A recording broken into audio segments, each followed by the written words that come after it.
Σήμερα θα απαντήσω στην ερώτηση του 1.000.000. Φίλιππε, πώς μπορώ να ξέρω ότι θα έχω αποτέλεσμα? Πώς ξέρω ότι υπάρχουν και άλλοι άνθρωποι που τα χρησιμοποιούν και έχουν όντως αποτελέσματα? Θα σου πω. Αρχικά σε καταλαβαίνω, γιατί ήμουν και εγώ ένας από αυτούς.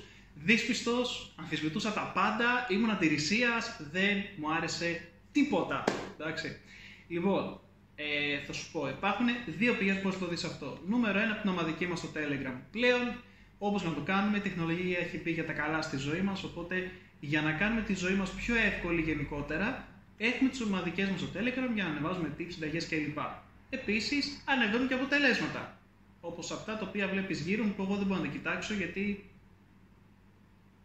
δεν τα βλέπω, τα βλέπεις μόνο εσύ. Νούμερο 2. Μπορείς να δεις ιστορίες ανθρώπων. Το μόνο πράγμα που δεν μπορεί κάποιος να σου πάρει είναι η εμπειρία σου. Όταν έχεις πετύχει κάτι, έχεις βιώσει κάτι και το μοιράσαι με τον κόσμο.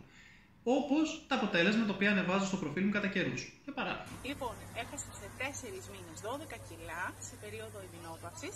Μέσα σε λιγότερο από 40 μέρες έχω χάσει 8 ολόκληρα κιλά.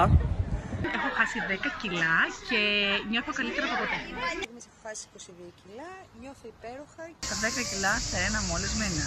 Wow! Πλέον ξέρεις ότι υπάρχουν άνθρωποι που χρησιμοποιούν το προϊόν, έχουν αποτέλεσμα και ο μόνος τρόπος για να διαπιστώσεις και εσύ ποιος είναι, φυσικά να το χρησιμοποιήσεις.